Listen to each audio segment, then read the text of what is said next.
Well, ni hao, Mr. McDowell, and welcome to I Was a Teenage Fundamentalist Cold War edition. That's why I said ni hao, because the new Cold War with China. Guten Morgen.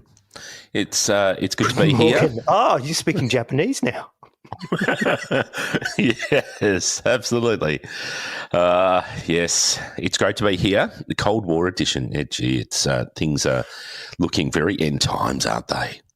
Oh yes, it's all coming upon us.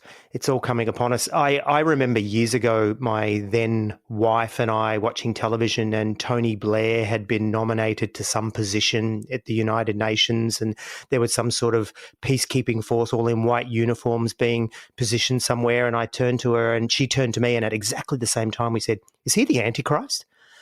And it's just like, that's how embedded it was. You're just watching news and just filling in the gaps. Ironically, no one thinks Donald Trump is the Antichrist. He's very much the Christ figure. So I'm talking about the evangelicals. When we were evangelicals, they look up to him. They see him as the saviour, the one that will set us free from the woke bullshit that's happening. That's right, because he's a godly man of God. He's grab him by the pussy, as he would say. That's exactly what I was thinking, man. I was thinking, should I say it? Should I not say it? And you said it. I said it because that's the irony. The guy can even say that and get away with it and then get voted in as president. That's how fucked and how blinded that whole community is. Yeah, it is funny, isn't it? But anyway, life goes on. So, mate, you tell me, who have we got on the show today? Yeah, enough of the political correspondence from us. I'm sure that we've definitely worded a lot of people up in just how in touch we are with our politics. So today we have got Rob Haskell. Rob was born to missionary parents. He spent his childhood in Argentina, where he became immersed in the culture. Despite attending a Bible college in Oregon, his interest in Greek sparked a deeper dive into biblical studies, leading to further education in Canada. Rob authored academic articles and a Spanish book on Bible interpretation. Very, very smart cookie, this Rob bloke that we're about to speak to. And then he became known for his expertise in Latin America. But it was after his divorce in 2015 that he reevaluated his beliefs and embraced critical thinking over religious orthodoxy. Today, he resides in the Pacific Northwest, focusing on writing and speaking about religion, culture, science, and psychology. But what has led us to interview Rob today was, I think it was you yourself got in contact with us, Rob, and said, "Hey, I've got this book coming out." And we said, "Can you flick us a copy of the book?" And you flicked us a copy of your book, God of the Mind, an eXvangelical journey. Now, God of the Mind is a personal exploration of those intellectual incoherencies I think that all of us have experienced in our time in evangelical Christianity and potentially any form of Christianity or religion. And it's those psychological pressures that keep you, in the fold, the stuff that we've spoken about before, about operating within that bubble. We are going to explore this stuff today with Rob. But firstly, welcome to the pod, Rob Haskell. Thank you. It's great to be here. I've been listening to your other episodes, and it's been very interesting. And so it's great to now be on here. Yeah, no, we had to get you on here. We are in the middle of a season where we are looking at different expressions of faith and some of those taboo things. We're talking about certainty. That's how we kick this season 5 off with. And I think yours really weaves really well into that. And I think as we start to explore some of those concepts within your book, it's going to be super interesting and people will see the connection.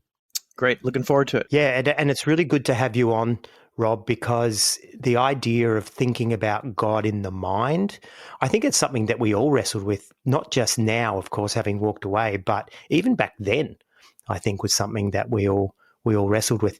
But Rob, first question, which we always ask, were you a teenage fundamentalist? Yes, I was, but in a qualified, I think somewhat qualified. I believed all the usual stuff. My dad was a pastor. He was a missionary and a pastor, then later here in the U.S. And we certainly believed all the fundamentalist beliefs, but I think culturally we were a little bit maybe more flexible than a fundamentalist would be. So my dad always loved movies, and we watched movies. We went to the theater. R-rated movies when I was a teenager was not an issue. I loved rock and roll, science fiction. My dad loved science fiction, and he would recommend books to me. So it was a little bit different, but essentially, yes, a fundamentalist. So basically not saved, but thought you were. Right. Yeah. And I think that my upbringing was always a little bit different. My dad was a very intellectually curious person, and he went to 1 year of seminary, and that was all the education he had. But he was always wide ranging, always asking questions and having discussions. And so I think that I inherited that from him, and that led me to kind of I was always a little bit sort of out of step with my fellow fundamentalists, as it were. So probably you describe yourself as neither hot nor cold. Should we just spew you out of our mouths? Is that what you're basically saying? I mean, if you want to do some spewing, I wouldn't mind at all. It would, yes. And Okay, in fact, I would say that I've already spewed myself out of that mouth. Rob, you did just touch on you growing up and your dad being a pastor, and also in the intro we spoke about the fact that you spent your childhood in Argentina. For our guests and for us, can you paint a bit of a picture about your early years, your growing up, your family situation, just so we understand a bit more about who you are? Thanks. Yeah. So we went to Argentina when I was 5. So this was a grand adventure for a 5-year-old. I have early memories of getting on I think it was a Pan Am flight, a really long flight from, Seattle to Buenos Aires. And we were met by a missionary, and then we went immediately driving out into this foreign country. We spent the night by the side of the road, and it was super cool. And I grew up there. I learned the language sort of seamlessly. I don't remember learning it at 5-year-old. You just learn stuff. It comes naturally. And so I was like an Argentine, honestly. I went to the national schools, and I was also learning English and American culture in the home. And then we came back in 1977, and I just caught Star Wars. So that was an important moment in life. I'm glad that happened. So we went to the theater here in the States and watched Star Wars. So yeah, it was, I have no complaints about my upbringing. My parents, great parents. I don't have at least that I know of, any grand old scars from those times. I had a lot of health issues, and I had an intestinal blockage when I was 13, and then a kidney failure and transplant when I was 19. And so I still have some health issues I need to watch out for. And, we were well taken care of. There's a lot of care. So I really don't have talking about being a teenage fundamentalist, I perhaps don't have a typical story in that sense of someone who has, left the faith because of past hurt so much. For me, it's mostly been an intellectual journey, and just that I am an intellectual person that has generated its own sort of set of issues for me. And I'm sure, Rob, that we will get into it a bit more, but you did spend a lot of time in your professional career being a teacher and academic, someone who's got several, master's degrees in different areas of religious studies, Bible studies, and whatnot. So it's going to be interesting to talk about that and unpack that a bit as we go on, to say, how did you deal with that going along? And was that something that led you to actually question more? I know there was a pivotal point of divorce which led you to unpack stuff. And I think that's a familiar story. It was my story. To a degree, it was Troy's story. So, and I'm sure it's many of our listeners. God forbid that divorce would lead you away from the faith. Yes. That's why they try to keep us from getting divorced. That's right, because you don't want to be outside of your bubble. Reinforcing stops, doesn't it? Yes. So you're asking about how that education maybe influenced my thinking, which later issued out into me leaving Christianity behind. And yeah, no, it was very important. And the more I progressed in my studies, the more urgent these questions became. And I was always interested in exegesis, as textual studies, as opposed to, let's say, theology proper, where you deal with topics more. And probably just because of the concreteness of exegesis, because you're dealing with an actual text, right? It's a historical text and you study it historically, and it either says something or it doesn't say something. Whereas to me, theology always seemed kind of like vague and like people just make things up, And well, of course, that pretty much describes the entire enterprise. But anyway, but yeah, the growing awareness that the more I studied exegesis and the historical text of the Bible, the more it seemed to me that it was a product of a particular historical time and place and the thinking of people in history. And so that kind of tends for me to take away the sort of the inspirational edge of it, right? Because you're like, well, to understand this text, I need to understand the people that wrote it. To understand the people who wrote it, I need to understand their mindset. Where does God come into it? Like, why do we need God to explain this when it's perfectly explained by, like in the New Testament, the first century Judaism and all the ideas that people had there, all the hopes and aspirations that were in the air? Like, we know all these things. Why do we need God? It's just like, take I don't know. The work of Socrates through Plato, or any ancient thinker, right? And you say, well, why did they think the things they thought? Well, because of the historical context, blah, blah, blah, blah, blah. We don't say God inspired them, right? But so the only reason we really say that God inspired Scripture is because it's just an idea that's become embedded in culture and passed down. There's nothing about Scripture itself that says, wow, only God could have done this, right? And so, yeah, those questions were sort of grew along in my mind the more I learned, and my education in exegesis became really the background for my change of mind. And I have a place in the book where I talk about how I had a dream once, and this is while I was a practicing teacher and happily married, well, not happily, but cluelessly married, maybe is the way to say it. And one night I had this dream, and I dreamt that Jesus was coming back. And I was standing around, with a bunch of people, like a crowd, and we were looking up the sky. It was kind of this epic moment. And like any moment now, he would appear. And then something happened in my dream, and it's my mind controlling the dream, right? Where suddenly it didn't happen, right? And suddenly the focus of the dream just shifted, and it all kind of got vague, and nothing happened. He didn't come back. And so I woke up with this, just like, what was that all about? Like it was a very strong sort of feeling of, I don't understand why that happened. And then in that chapter where I described that, I actually go down into my own, what I think was in the background of that, which is all the information I had stored up from my studies of textual studies and cultural background and everything that I know went into the biblical expectation that Jesus is coming back. And in my subconscious, I was already deconstructing all that. And so all I had to do was ask myself, well, why did I have that dream? And then it's like, oh, boom, boom, boom, boom, boom. It all just kind of flowed out. So there was a lot of that sort of storing up knowledge while in a way denying it. And then the dam breaks, Yeah, it's interesting you say that, because I can remember when I came to a point of not believing in the inspiration of the Bible anymore and thinking, well, if humans wrote it, that's why there's all these contradictions.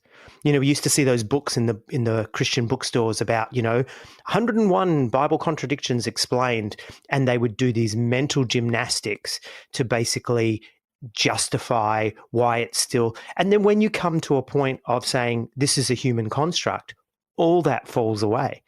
And it's Occam's razor. It's just like, this is the most simple explanation for all this. So I totally get that. And also, listening to you then, I'm thinking, I totally get the dam bursting, and all of a sudden all this stuff that you've been sort of pushing to the one side. And I think the metaphor that people talk about online is they put it on the shelf, and then one day the shelf breaks, and then it all just comes pouring out. Yeah, and I have a lot of respect for my teacher, especially the last school I went to, and thesis I had to write. And my thesis advisor was in fact Australian, so there's that connection. But he was Cambridge educated and respected academic. And I remember once I came in with one of my thesis chapters, and they read it and they give you comments, and you have to go back and fix it, or he says, "Great job, do the next one." And he was a little bit miffed with me, and he basically threw the stuff on the floor and told me it was crap. And the issue was that I was still operating with a kind of sort of religious approach to the text, and I hadn't gotten my head around what it meant to do it academically, right, objectively. And that's what he was upset about. So here's a evangelical believing Christian who is castigating me for not being sufficiently sort of scientific about and historical about the text. Very strange situation, really, because somehow he was able to live with that, but I wasn't. And so once I learned that lesson, that became like, okay, now I'm just going to walk down that hallway and, that everything falls into place. This is just a natural text. And the best way to understand it is by studying history. And then I go to church and I interact with people on the lay level, or maybe I do some teaching or whatever. And I find that they all have a completely different mindset about this book. They think it's magical. They attribute strange things to the words. The Greek and the Hebrew is like just this endless source of nonsense, right? Because people treat those words almost as if they're magical because they're part of the Bible. And so you say, well, the Greek says such and such. And then people, even pastors, they just utter nonsense flows out of this, right? And you're just like, ugh. And then, so at some point, you're just like, man, I just don't want to deal with this anymore. The difference of the approaches and the mindsets is just too much. And so the weird thing was, after all my education, I didn't end up using it that much because I was such an ill fit for the church.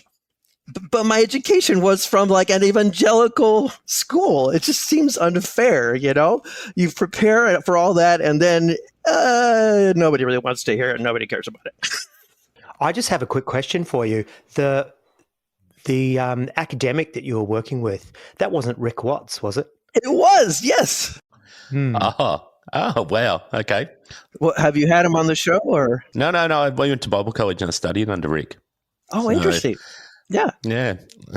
Yeah. I just knew when you said that, and I thought, okay, Canada, Australian academic, Cambridge. I thought, okay, that's totally Ricky Watts. And yeah, we went to church with him. My ex-wife was studying under him at the same time with Brian, and yeah, it's funny, isn't it? There you go. There's the connection. I have a lot of respect with him. Yeah. He was. We could do a whole episode on Rick. He's an interesting character, and he definitely changed the way that I saw things. And he was part of my deconversion. So I owe that to him, even though I'm not sure that he'd want that owed to him. Well, that makes two of us. Sorry, Rick. So let's get into the book. Your book delves into the concept of the mind constructing beliefs, particularly around religious contexts. So can you elaborate how you arrived at this understanding and why you think this is significant? I've always been interested in how we think and how I think, not just external, but my own process too. But like, you always come across these things where these like wide-ranging debates that have lasted centuries, like, Calvinism versus Arminianism, right? Or does God exist? And you think, well, okay, there's smart people on both sides, blah, blah, blah. Why is there no solution to this? What is it about how we're doing this that results in just endless dialogue and debate? And so those sort of questions make me wonder, like, okay, well, let's go deeper. How do people make decisions? What is it about the way our minds work that gets us into these situations? And I think that's kind of one of the entry points for me into thinking about thinking. And it's just always been something there. I just gravitated to automatically. Even my book that I wrote on hermeneutics is also about thinking, right?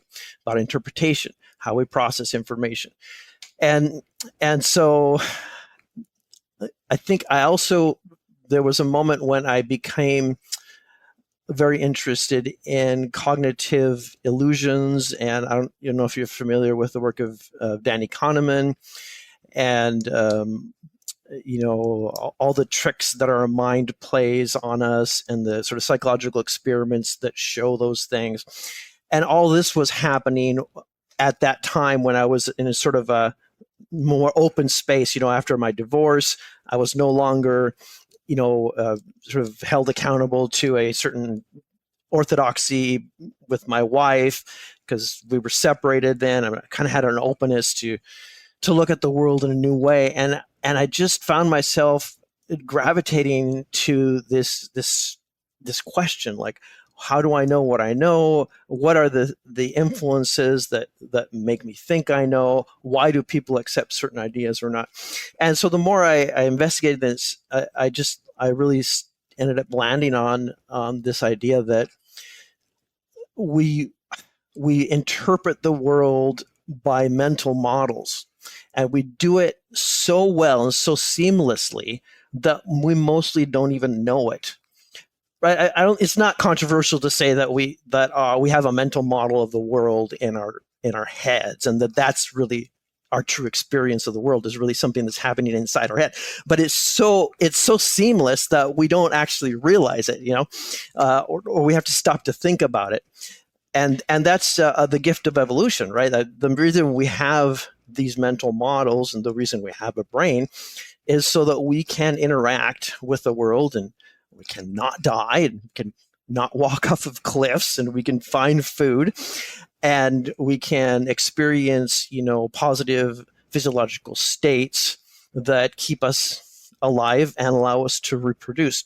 But I think that those mental models, in a sense, they're actually too good, because they do so much more than the basics that we need to survive, right? Like, if you look at a dog or a cat, or that's not a great example because those are domesticated, but look at any wild animal, and I suspect that they don't have like a huge sort of overhead of beliefs that are disconnected from the basic necessities of eating and reproducing, right? Staying warm and etc. We don't know that for sure, but given the size of their brains and the things they do. And so, but when it comes to humans, we have like these higher level mental constructs. And so the problem with those higher level mental constructs is that you can't bump up against them, right? Like, so the lower mental, if I'm just making these two level things up, but think of a lower level mental construct is like, I can't walk through walls, right? So I found that out because I bumped into a wall and it caused pain. And now I know when I come up with a wall, I got to either find a door, or I have to go around it, or go through the window or something. But when it comes to like belief in God and this heaven or hell, the supernatural, there's nothing to bump up against, right? And so it's just like a free-flowing mental construct. And so now you have to ask, well, where do these things come from? Like, why do we even believe them at all, right? And so you start asking those questions, and it comes down to just purely subjective things. Like, again, you can't bump into them, and that's why I basically am saying that everything that we believe about the supernatural is really something that has come from our mind. We say that there's an external reason for it, but when you look at the external reasons for them, there's really nothing there. It's just impressions, vague ideas. Once we critically ask what is happening, it turns out that there's just nothing there. It's just like sand. It goes through your fingers. And all you're left with is the mind, right? And sometimes like just completely obvious things that everybody knows about the mind, about how we deceive ourselves.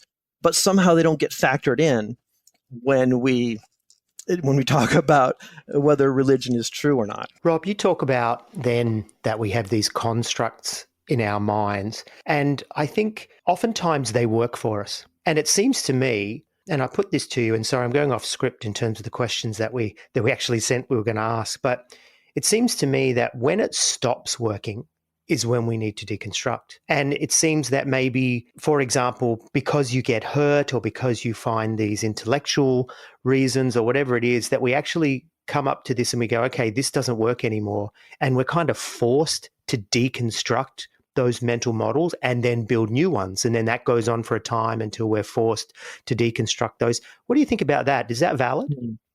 That's a great point. And I think what you're really saying is that we do bump up against those higher mental constructs do bump up against things. I just said they didn't, but in a more complex way than stubbing your toe, or going hungry. They do end up bumping up against things.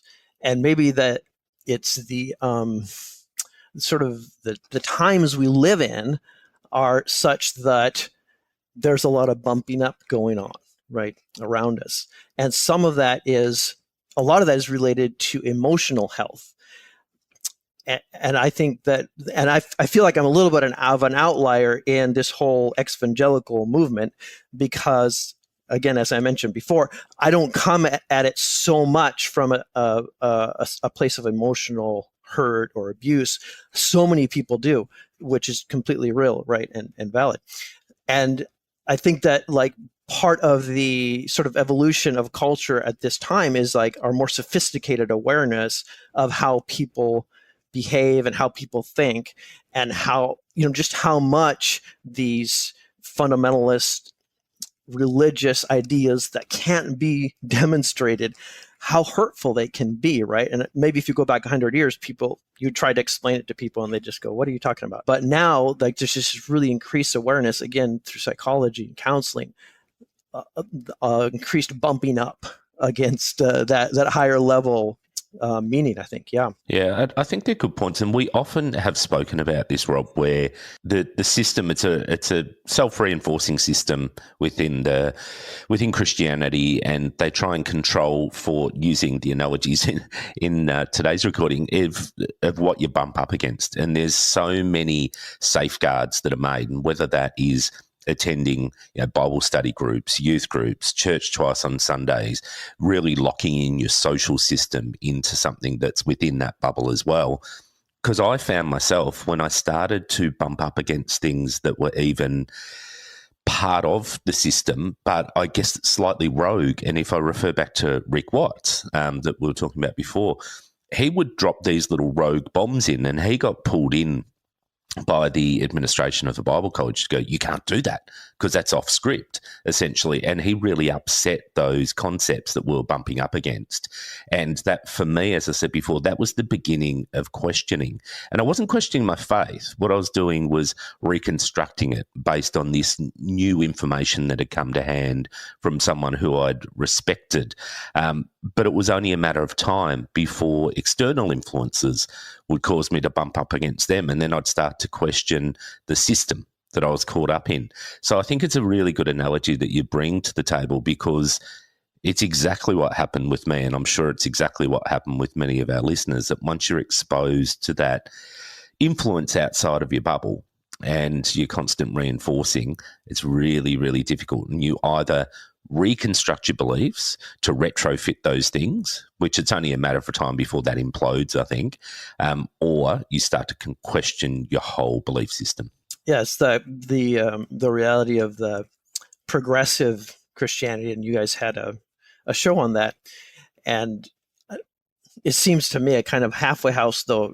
Some people just stay forever in the halfway house, but for many people, that progressive approach to Christianity is just, it's kind of like, okay, I can see that our whole approach to this has been, there's something wrong about it. We need to add some more insights to it, right? And some people just, they keep adding insights, and I think a little bit unaware of the cognitive, not experiencing the cognitive dissonance that they should be experiencing, and realizing that all those insights they're adding are actually from a different source. They're from scientific, modernist reason, Enlightenment thinking. And eventually some people, just like me, eventually you just go okay, this is just getting too complicated. I've thrown out so much already. Why am I still sticking around, right? Yeah, that's what we found with the progressives so far, is that there's this humanistic progressive thinking that they actually all share. And it's almost like that, take away the number you first started with, look, progressiveness kind of thing. And they're all sitting there with the same thing, right? But, I'm a progressive Jew. And what they've got in common is these progressive values that they've brought externally to the party. And that's what we've found that they're all pushing that. Yeah, really interesting. Let's talk about the second coming of Jesus, because that's always a favorite, because we're still waiting. He's a bit of a no-show. But in your book, you highlight the absence of external evidence and the reliance on mental constructs around that. Can you talk to us about this? Yeah, it's just surprising once you start to think about it, the extent of the self-deception that is involved here. And I don't know if self-deception is the right word, but the fantasy, the extent of the fantasy, right? And I pointed out in my book, which is kind of fun, to compare the second coming of Jesus to actual possible ends of the world that realistically might happen, like the summer blockbuster movies are made up, right? The asteroid or this that will kill us all, global warming, and zombie apocalypse. Maybe there's all sorts of options that could realistically issue out into an end of the world scenario. And ironically, a lot of evangelicals just laugh those off. And then they focus on the one about Jesus coming back. But this has been going on for 2,000 years. Like, why is it that I don't anymore, but at some point I did believe something that has been predicted for 2,000 years, pretty much every generation, and never come about? How is it that we believe this? It's just really a brain twister. And it really comes down to this commitment to that big mental model, that higher level mental model. And again, there's nothing in this world that can disprove that there's no bumping up. And this is a case in which there really is no bumping up, right? Because it's always in the future. And I've wondered often if the reason that it is so compelling and people so much want to believe in this is that it takes a provability out of the picture, because it always might be proven tomorrow. So there's nothing that can disprove it. And it seems very compelling at the same time. So that's a way. It's kind of like the miracles of the Bible. If you say, well, as some Christians do, well, God doesn't do miracles today, but the resurrection of Jesus was real. Oh, okay, well, conveniently, the resurrection of Jesus cannot be observed. It cannot be investigated critically. There's no other, testimonies outside of the Bible. So it makes belief easier, right? And so belief in a future vindication also makes belief easier. But I think it seems like there's something something about our brains that allows us to continually fall for this trick. And it's a trick that I think, and this might be a little crazy sounding to some people, but I think Jesus himself fell for that trick, because Jesus grew up in a context where people expected the end of the world, and people had predicted the end of the world before him. And so I think Jesus, just like modern day predictors of the end of the world, thought, hey, every time somebody else fails, it's a chance to try to get it right again. And so Jesus predicts that he's coming soon. This gets a little bit obfuscated as you go along, as time passes and as the New Testament is written. But certainly there are several passages in the gospel where Jesus says, some who are here today will see me coming in glory, the Son of Man coming in glory, and things like that. So yeah, there's, when there's no external evidence for something and people believe it very strongly, then you have to say, okay, what is the source of this? Is it the external world? No. Therefore, it must be the internal world, right? It's something that's coming from the mind and upheld by the mind. And I think many who still believe and very much go, well, no, it's the Spirit that lives within me that testifies to this. So you have this again. Wait a minute, Brian. Are you saying it's not? Well, I'm questioning it right now. I'm deconstructing it, but I think that's what you get. That's, again, it's how you close out any other argument. You go, there might not be external evidence, but it's within me. It's within my heart, and I know that's where Jesus lives. So it's that old chestnut over and over. And that's, to me, this was a realization in actually working on the book, the extent to which we can attribute what you call the sensus divinitatus, right? The supposedly sort of built-in knowledge that we have of God, right? That theologians like to talk about. That's just a more sophisticated way of saying what you're saying. And also just our imagination of God, that this is all very much explainable by something that is in the mind.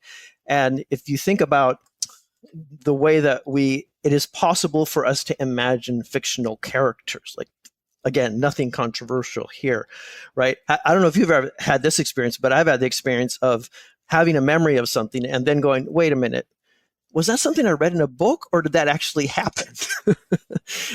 Confusing memory, actual memory, with fictional memory. And look, if we can not be sure if a person we're thinking about in our heads was fiction or not, then surely this puts a huge question mark over our sense that we have a memory of God, or a mental experience of God that is something other than just the mind making up characters, right?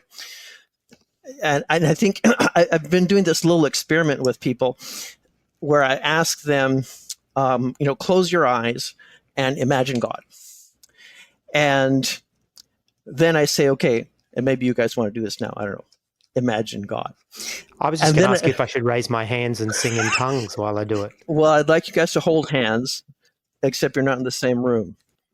Yeah, it's like classic. Hold your hands, close your eyes.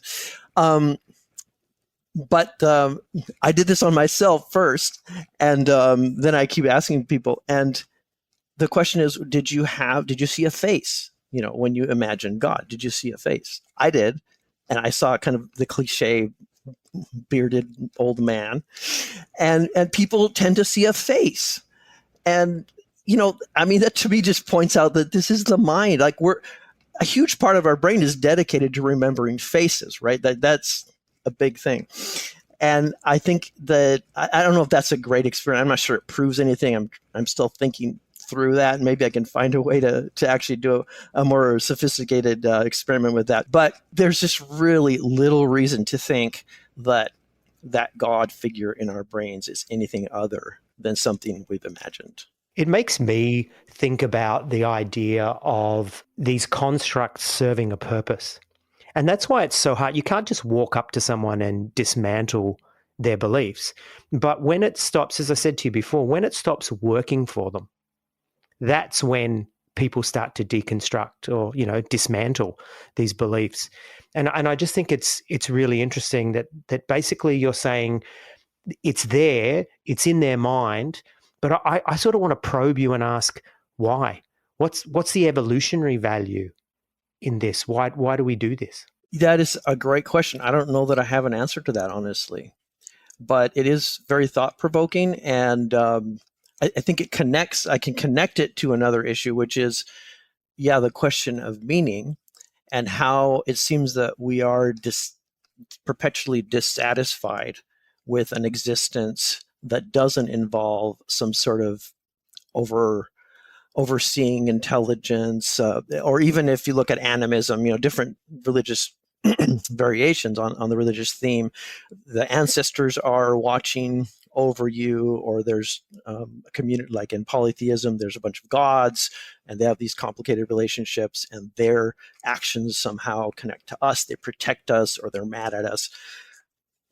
That whole feature of the human brain seems enduring, right? It just seems it's been there from the start and it's there now. Like, most people aren't atheists. Most people still are religious in some way, even if it's like the progressive religion or whatever.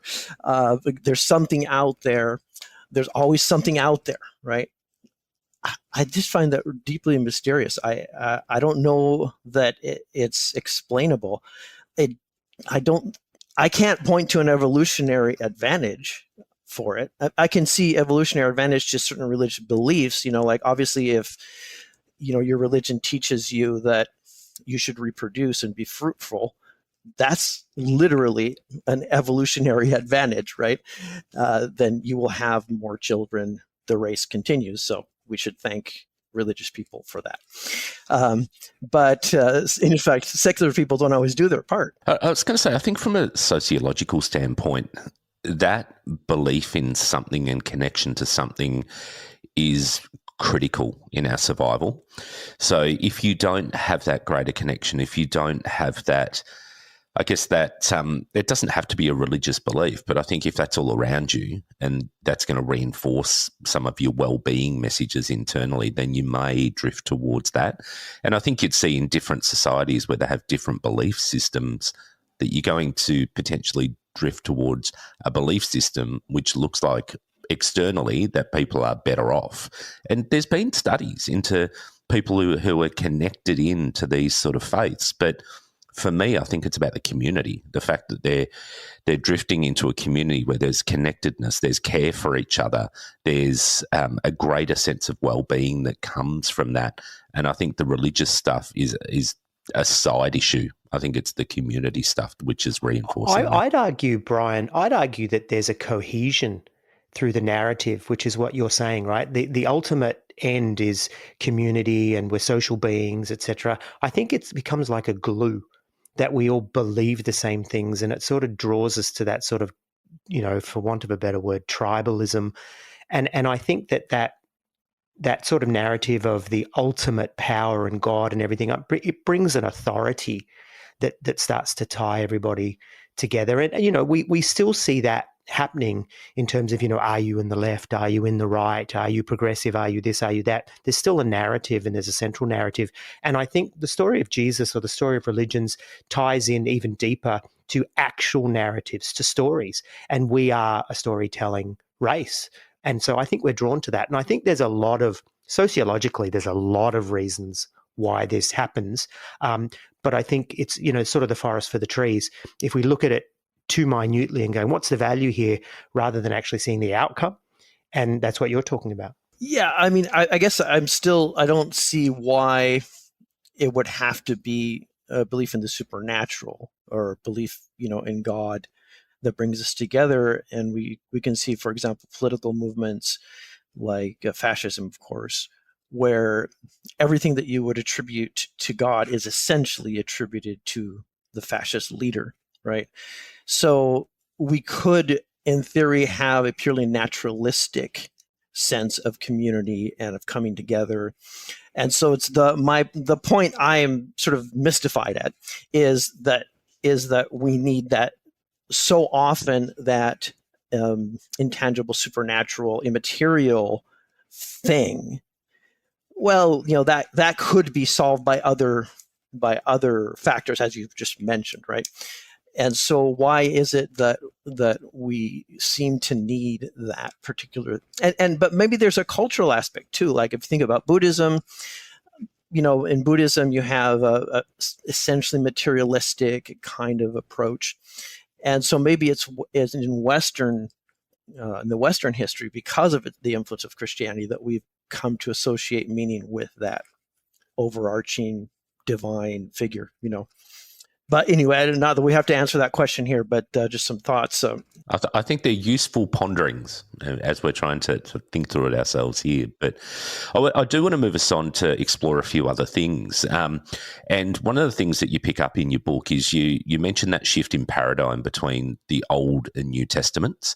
And it's really around God's involvement and the shift to human faith.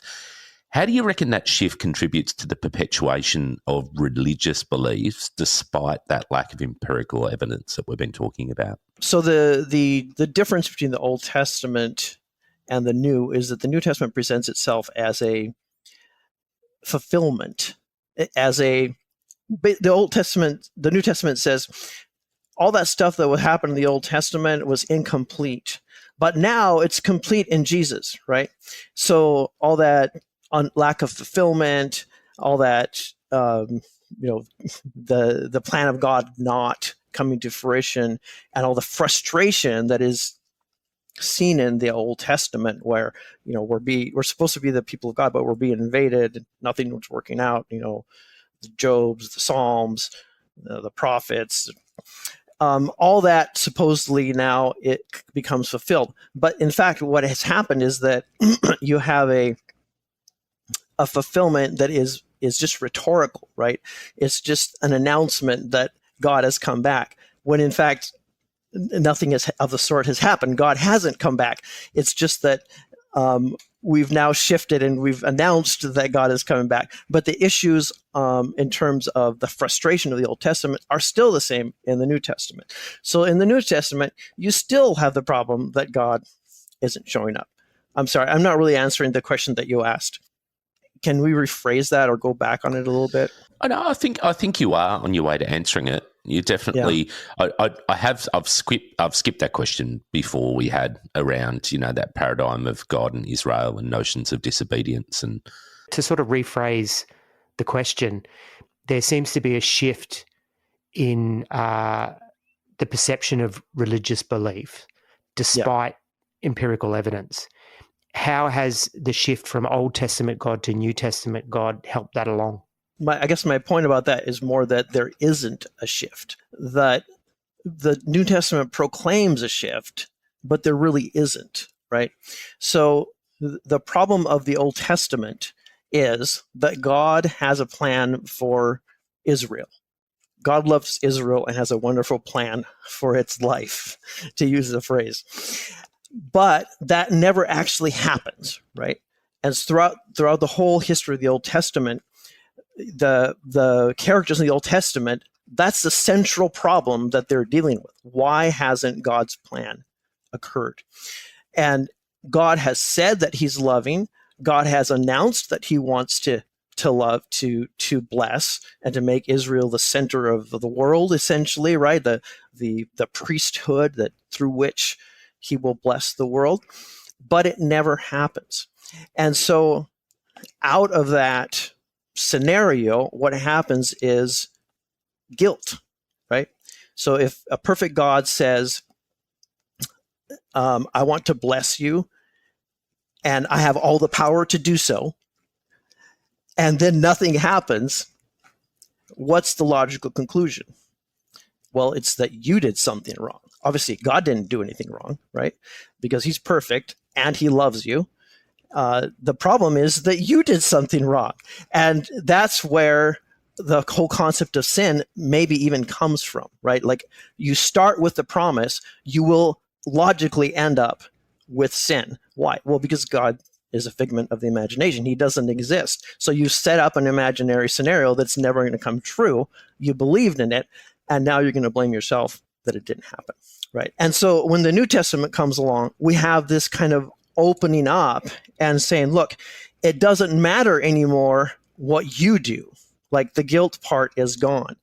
I'm just going to bless you anyway. And this is very much present in the second half of Isaiah, predictive to the New Testament. And then the New Testament really grabs that theme in the second part of Isaiah. And it says, look, God himself is going to do this. It doesn't depend on our obedience anymore. He's just going to come through and do it. And so now you do have a shift from, the sort of the national blessing of God that is going to, it's more like a corporate blessing. In the New Testament, it becomes more individualized, right? And it's through faith. But you still have the same problem, while at the same time you're being told that the problem has been dealt with.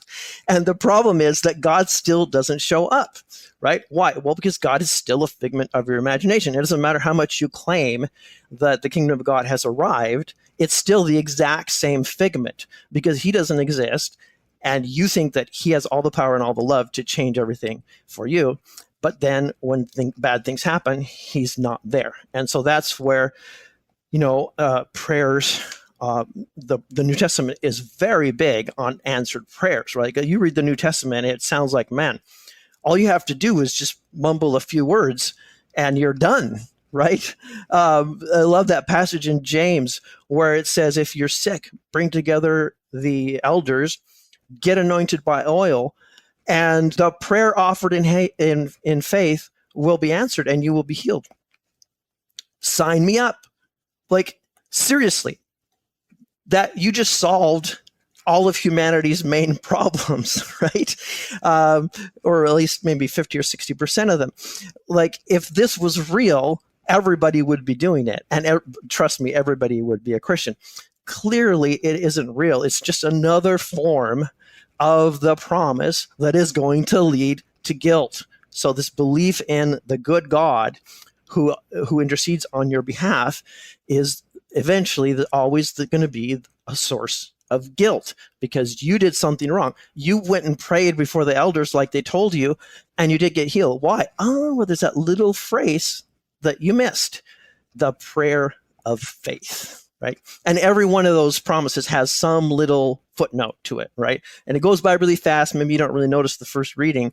You only notice when you go, hey, what happened? Why didn't my prayer come? Oh, okay, I get it. So I did something wrong. And so that, to me, that's the movement I see. You know, it's like the New Testament pretending that it's something different than the Old Testament. But really, since it's the same promise and the same God making it, it's going to lead to the same place. And so then it leads to all this cognitive dissonance, right? And this is why Christians are always dealing with struggle, right? And patience and mystery.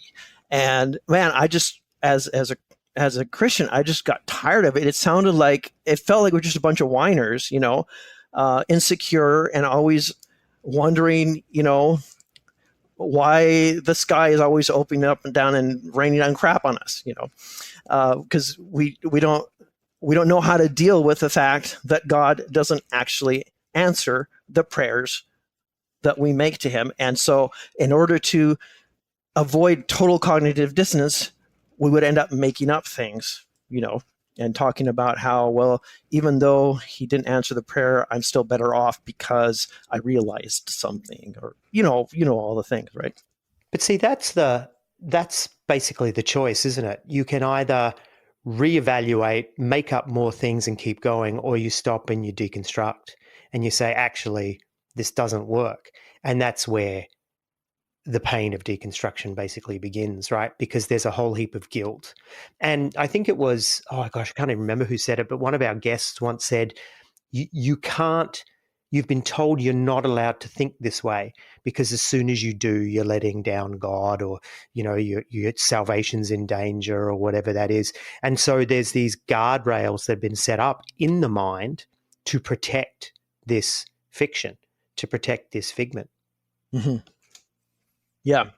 And it's just one mental construct, you know, struggling with another mental construct, but it seems vivid and spiritual just because it's important, you know, and it's heartfelt, it's existential, right? Like, it matters. It really matters. And, you know, going back to that previous discussion of why we make these things up, why do we have this God in our head? We've associated so much meaning with that figure that it makes it really difficult to think clearly, you know, and to even see the pain that is causing to us, right? Because when it comes to faith, things might always get better tomorrow, and God might always come through, and there's always somebody who has a testimony that, you know, it was the darkest. It was like the darkest of the night, and then suddenly the dawn, you know, broke through. So no matter how bad it seems, no matter how incoherent it all seems, you know, just tomorrow might be the day that God breaks through, and everything will start making sense again. It's interesting. It's a bit of voyeurism, but my mum at the moment is in an aged care facility, and has me managing a lot of her things. And one of the things that I manage are her emails. And Mum, until just prior to COVID, was actively involved in her evangelical community. So when I'm managing our emails, there's some that I'll go, hey, do you want to read this one, whatever. And ones that come up every week are the prayer requests and the answer to prayer. And I do look at them. And they're really interesting. It's just like Betty was saying 4 weeks ago that she couldn't pay her rent. Here we are 4 weeks later, she's been able to pay her rent. Chances are Betty saved for 4 weeks and now she's paid her rent, but she's attributing that and giving thanks to God for the rent payment. And there's lots of examples threaded throughout these emails about that. And it'll be very much so-and-so sadly has a cancer diagnosis, but praise God, they're getting really good care at the hospice, or they're getting really good care at in our public health system. Praise God for our public health system. Not praise God for someone anointed them with oil and they were healed, but all of a sudden we're like, okay, the prayer has been answered. No, it fucking hasn't. We've got a really, really good health system. Yeah, when you don't know the answer to a particular question, then you answer a different question without saying that you're doing that, right? And the prayer request ones that I always loved, sorry to sidetrack a little bit, was, Fred wants to praise God that, some answer to prayer, he got some new job. Or I remember there was one that, Sally wants to praise God that she's playing the harp at the Grand Hyatt on Thursday nights from 8:00 kind of thing. Like literally that really happened once. And it was like, that's not a prayer request, that's an ad, right? That's what that is. A lot of prayers are answered by the prayer request, obviously, right? And I remember I had this situation with back when we were poor and I was married and our water heater broke, and it was winter, we had no money, and my wife went to a prayer meeting and she prayed with everyone about it, and lo and behold, she came back with like $160 so we could buy a water heater from God directly. I saw that on social media and it said, when you're in trouble, we pray. When the preacher is in trouble, we take an offering. So one that I really like is what you have to say about Mormonism and conversion, because that actually helped me in my deconstruction. When I compared Mormonism to Christianity, it was almost, to evangelical Christianity, it was almost identical. And yet we would say, but that wasn't a real conversion. What do you have to say about that? Yeah, I think Mormonism is a fascinating case. And the more I learned about it as an evangelical, the more challenging it became to me. Obviously not because I think there's any truth to the Mormon story. It's like, of all the religious stories that are around, it's like the uttermost and obvious bullshit, right? It just presents stuff that it just could never have happened.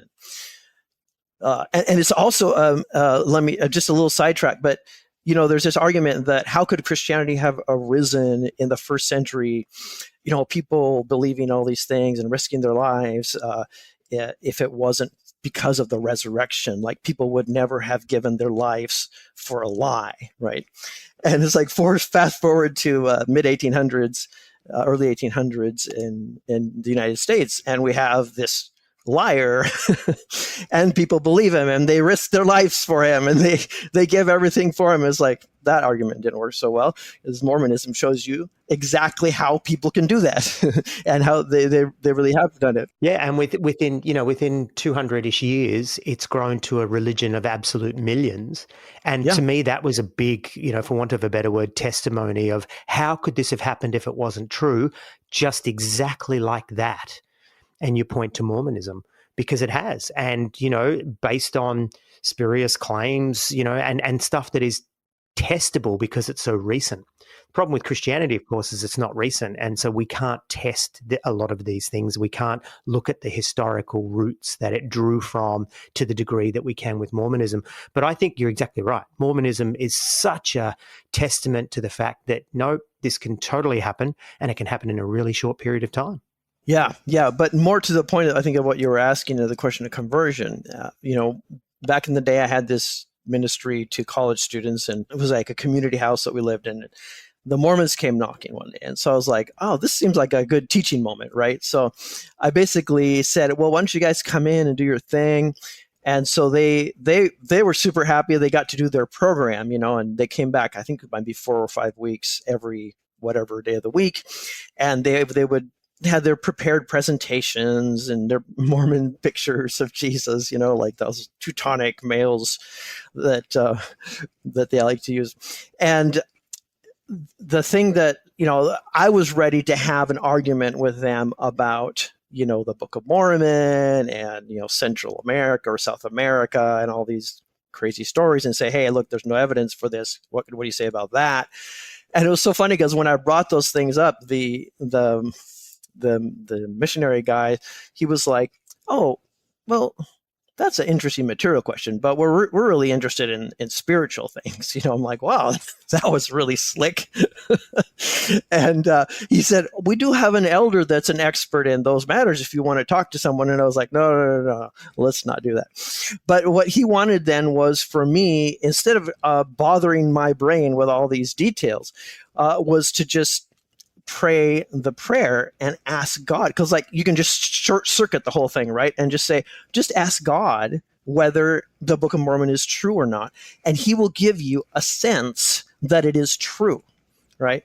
So I just played along, but I literally did, I was honest, and I really did sit down and fold my hands and pray and say, God, is the Book of Mormon true? But it was an interesting experience because even I've always been a skeptic of some sort, right? So I'm super skeptical of all this, and I'm like, whatever, I'll just do it because I wanted to say that I did it, and there's no chance of me believing any of this, and yet I still felt nervous praying that prayer because I thought, well, what if I do actually get that sensation from God?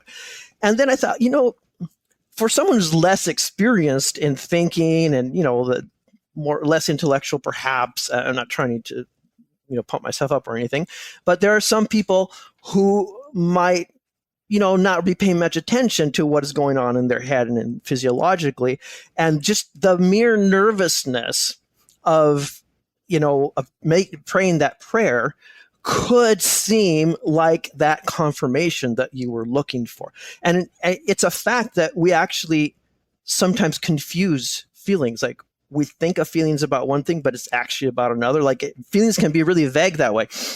And so that was why it was so educational for me to actually go through that and to experience another psychological experiment. And to realize, okay, surely there are people who take them up on this prayer and they come away with an experience. It's a mild experience, but it's something they can point a finger on and say, yeah, I felt that. And they might go, wow, okay. And then, you reinforce that with a whole body of knowledge and the community and all that. You could make much with a little bit, right? And so then I thought, okay, this is exactly what evangelicals do. It's exactly the same thing. The only difference is the topic. That's it. If you have a doubt, then the preacher doesn't say, well, go read a book. I mean, there might be one or two that do that. Maybe Rick Watts would. But mostly you're just told to pray or to reinforce with some spiritual mechanism, read the Bible more, go to more Bible study, more and more, I don't know, whatever. So that lack of interest in the, quote, material questions was very surprising to me, just how easy that was done. And then I realized, that's the exact same thing that evangelicals do. And it took a while for that experience to percolate, but it became pretty significant over the years. I kept thinking back, crap, it's the same thing. Here we are doing the same thing that the Mormons were doing. I used to be right into inviting the Mormons over and debating with them. I think Brian and I had a couple of times where we did so. It was a thing. And as I said, it sort of led to my own deconversion because the parallels. And it was like, if that verse, the measure you use with the measure used against you, I'm holding up this stick and going, well, historically, not, or, biblically or Book of Mormon, there's these contradictions, all that kind of stuff. It all came falling down. But interestingly, true story, that when I prayed with them, right, they asked me to pray, and you'll feel the burning in your bosom, as they called it. And so I was like, okay. And I was really fired up and, worded up on Mormonism. I was ready for it all. And I know myself now that I'm actually quite easily led by suggestibility. I know that in myself, that I can actually be quite, and when Rodney Howard-Browne came to town, I was falling down and carrying on. So I know that that's who I am in retrospect. But at the time, I did that as well. I prayed and said, okay, whatever the actual prayer was, revealed to me that the, Book of Mormon is true, and, whatever it was. And my heart literally felt like it skipped a beat in that moment. It was like, boom. And I felt it literally in my chest. And I remember just thinking, well, that can't be right. That can't be true. Devil. And just totally dismissed it. And yet, according to the scenario that they set up, I passed. And I should have been going, yeah, well, I literally felt that. I look at it now and realize, like you were saying, that anxiety and all kinds of stuff that goes on in me.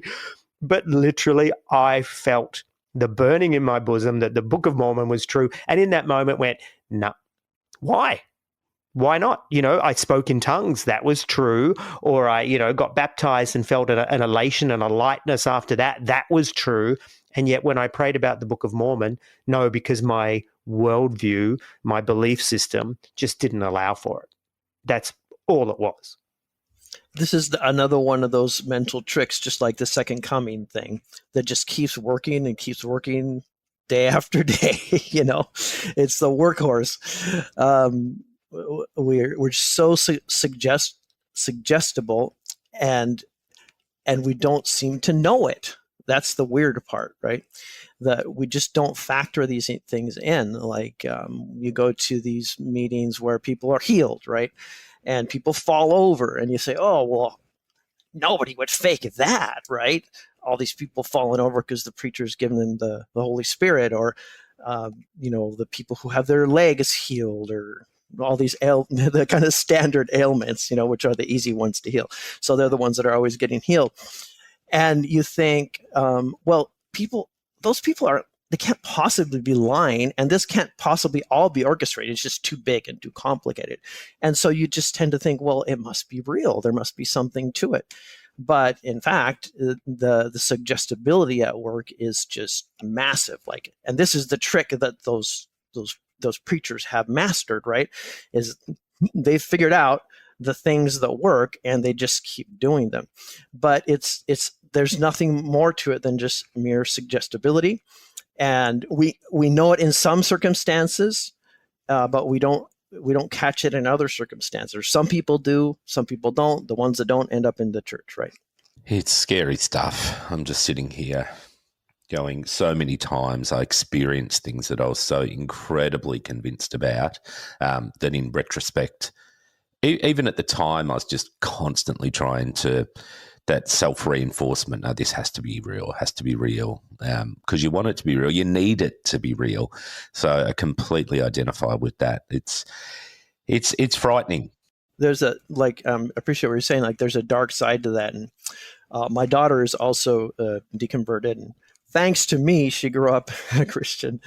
And they had a very intense struggle throughout their teenage years about experiencing the Spirit, and having highs and then desperate lows, and trying to imitate what everybody else around them was doing so that they could also experience it, thinking they had it, and then it's gone. And these are very distressing things, especially for teenagers who feel things so intensely. And that's where it becomes more than just like me, the intellectual Rob, pointing out flaws in the system. And it actually comes down to like people actually hurting for these things, and the amount of stress that is being added to like what's already difficult to be a teenager in the first place. In these kinds of examples. Speaking of being a teenage fundamentalist, and my daughter is very talk about that, and is very self-aware now of all of the psychological tricks that were happening there at that time. And it's pretty sad. I'm sad that I didn't have the wherewithal and the wisdom to be part of a good solution at that time. Picking up that theme of, people being certain and needing that certainty, really interested in your reflections on people hearing directly from God and people experiencing being so convinced that they are literally hearing from God. I had a family member, I still have a family member, I've got several, but this particular one would get up every day and the first thing that they would ask is, what clothes should I wear today, God, that are going to be the best witness? What's going to flag you and attract people to want to talk to me about you? Like literally that was every day. And it was, today I wore a red jacket because God said wear a red jacket because there'll be someone in the supermarket that knows that they've got to talk to someone with a red jacket.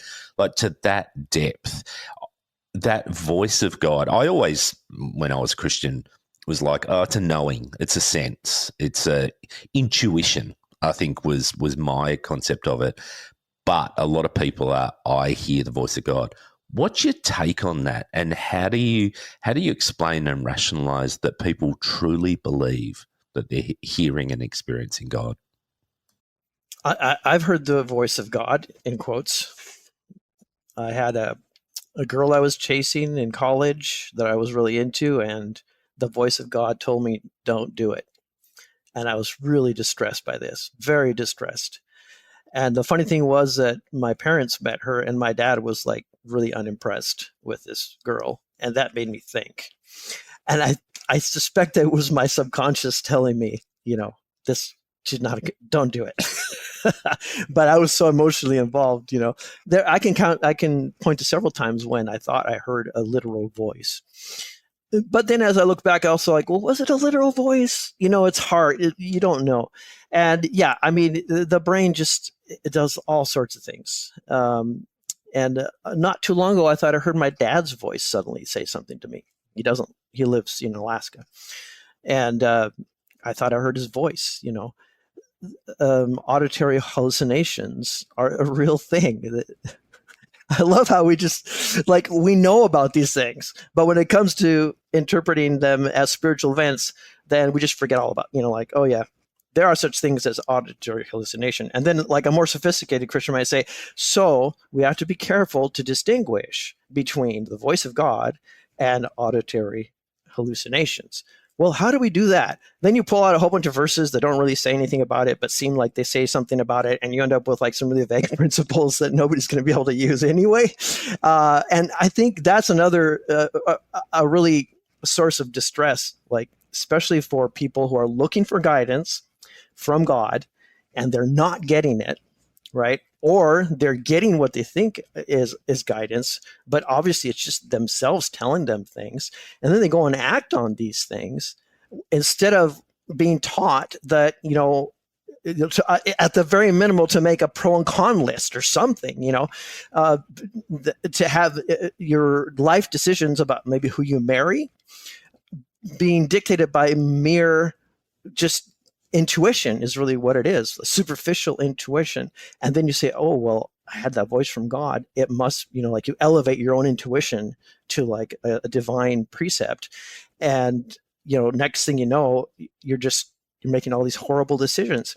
And then I think there's an added dynamic, which is, if you make the most important decisions about your life based on those voices, on that subjective bundle of whatever it is, then you'll tend in life to downgrade things that are rational, right? Because you'll say, well, I made all the important decisions in my life based on the inner voice of the Spirit or something like that. So why would I pay that much attention to science, to reason, all these complicated things, when obviously the most important things in my life have been granted to me by this other voice, right? And so there's a kind of subconscious maybe preference for spiritualizing things over actually thinking them through. And you see this at work. This is one of my biggest frustration in the church, was just all this continual unrelenting spiritualization and subjectification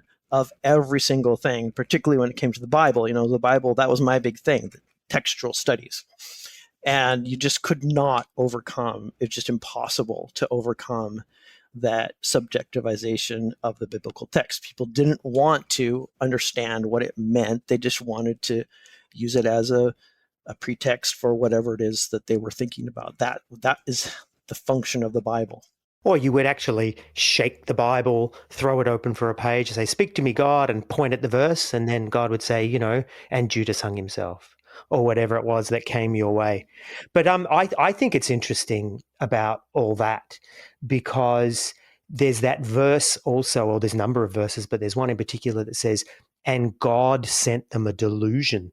Right? I think it's somewhere in the later part of the New Testament where, yeah, basically it's like, and the voice of God can intentionally lead you astray. So it's always about you. And the reason he sent them a delusion was because of the evil of their minds, or whatever it says, or the evil of their hearts. So it always comes back onto you. So when you do get it wrong, the problem is not God. The problem is not the belief system. The problem is not the construct. It's sin in your heart, or God's teaching you a lesson, or the devil himself. It's always something. Yep. An all-loving God who has great plans for you will inevitably lead to guilt. It certainly will. There's plenty of it. It's interesting. I was very much a free range child. So I'm the youngest of 8, and by the time it got to me, I think my parents actually forgot that they'd had an 8th child. So I got to do what I wanted when I wanted. Pre-mobile phones, it was just like, hey, be back by it's darkish, and if it was, an hour past dark, that's okay. It's still darkish. So I grew up really having to be intuitive, and having to fend for myself, and having to understand the world and how it operates around me. And I always knew things. It was really interesting. Like I'd know, and I'd sense danger, and I'd know how to discern things. Nothing to do with God whatsoever. I didn't convert to Christianity till I was 17. But in retrospect, when I look back on it, I just absolutely transplanted my ability to be intuitive, to read things, to be discernive, to discern things, sorry. And I just transplanted it to that was God. So that completely resonated with me, what you just said. Yeah, and Christians have this category, there's a gift of discernment, right? It's a gift of the Spirit. And I think all that is just people who are, more attentive than others, but it gets called a gift of discernment, a spiritual gift. Yeah, well, poor you, and fuck you if you don't have that gift, because you're in for a rough ride, aren't you? You're just going to get it wrong all the time. You're just manipulated more. I think that's all it is. You are ripe for manipulation because you. Yeah, you don't my spiritual gift is I'm a sucker. I think a lot of us had that gift. That's a very common gift. I believe that. Yeah, it's a very common gift. Apparently, it's big in Islam too. Yeah, it's big. It's huge. Hey, Rob, we are coming to the end, but I'm not going to let you get away without talking a little bit about one of my favourite subjects, which is Reverend Trump. And so you do draw parallels in your book to evangelical Christianity and that contemporary movement of the MAGA Trumpism. Yes. And I think we need to bring this up because there's a very good chance that you're going to have him back in power at the end of 2024. Don't say that. Well, maybe I have the gift of prophecy. Let's see. Can you talk through this a little bit more and some of those, I guess, those implications that you observe of this cultish following towards this person? I mean, this flows right out of what we were just discussing, right? The gift of lack of discernment, or how is that how you put it?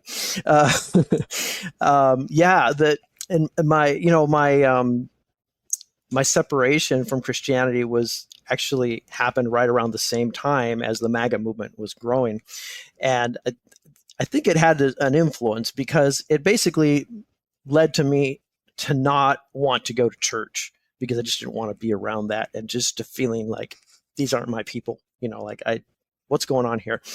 And I think you can trace these sort of irrational kinds of dynamics that we've been discussing across from evangelical religious thinking into this, fascist and conspiracy-laden environment that is MAGA Trumpism. And I think that there isn't actually too big of a leap between the grand conspiracy theory that is the biblical worldview, where there's,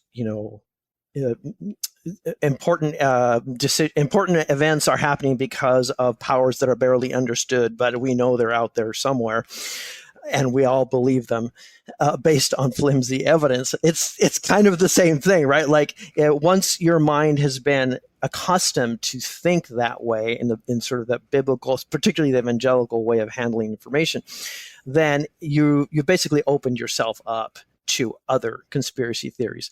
And what's happened is that you have the wackiest kind of things, where like the world is run by reptiles and this crazy stuff. And it's believed by the same people who also believe, in biblical Christianity. Now, maybe their understanding of biblical Christianity is not very sophisticated, but still, it's that same approach to information. It's very intuitive.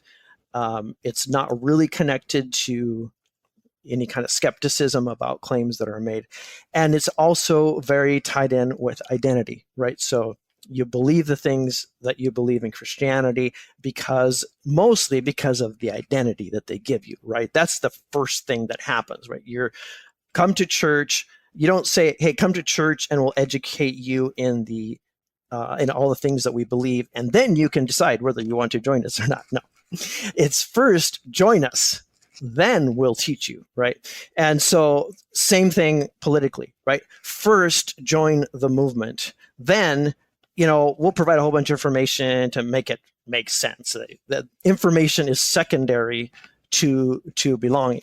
And there's just so many parallels, like the way this is an interesting one, the way that the Bible is an ancient text, and it's kind of hard to, and honestly, let's be honest, it's hard to interpret. Like most people can't read it. A lot of people just read it and go like, I don't even know what it's saying.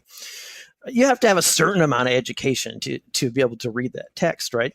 Similarly, the founding documents of the United States are also a bit dense and difficult to interpret, right? Some people, I think most people could read them if they tried, but I'm sure that some people would look at it and go, I have no idea what that says. And so you have this parallel, like pastors and Christian scholars tell us what this difficult to understand text means, so we have to trust them. And then when it comes to whether the vice president can stop the counting of the electoral votes, well, then we have our pastor Trump, who is telling us that it's actually the Constitution says he can do that, right? So he's interpreting this obtuse text. And so we have to take the word of the pastor for that. And so I think that's a really interesting parallel. And it actually is confirmed by the Trump Bible. I don't know if you guys followed that story, but a couple of weeks ago, or I think it was, it's not really called the Trump Bible, but that's what I call it. But there's a Bible, that Trump has been promoting that has the text of the Bible, King James, of course, and it also has the text of the founding documents of the United States. And it's just funny because the people who are buying that Bible very likely don't read the Bible and have a hard understanding of anything that's not just like some favorite verse or something. And neither do they read the Constitution. They wouldn't understand that. And furthermore, their lives and their priorities betray both of the documents or both of the sets of documents. So it's just all this unthinking, belongingness that masquerades as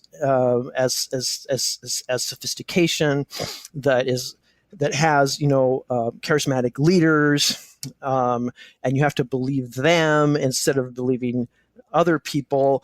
With the difference with MAGA is that the thing that still I have a hard time wrapping my brain around is just the level of deception and lying is just completely over the top. And I'm, just because I'm an intellectual, always trying to figure out what's true, what isn't, whatever, I just have a really hard time listening to Trump. Like I tend to turn him off because he just makes me mad.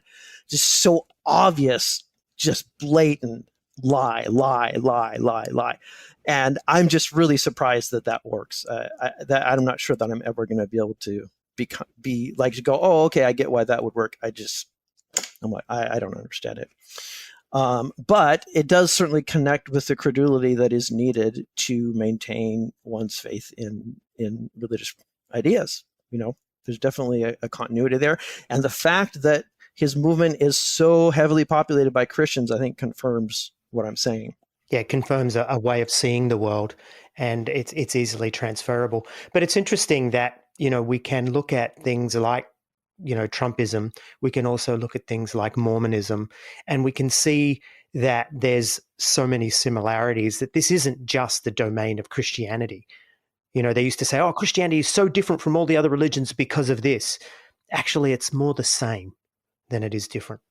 Well, Rob, I could talk about Trump for days. People know this because I just find him a fascinating creature. But I think it does lend itself to the fact that the fields are ripe for harvest, and he is definitely harvesting them. And it just shows how easily manipulated people are and how easily people are led, which is frightening.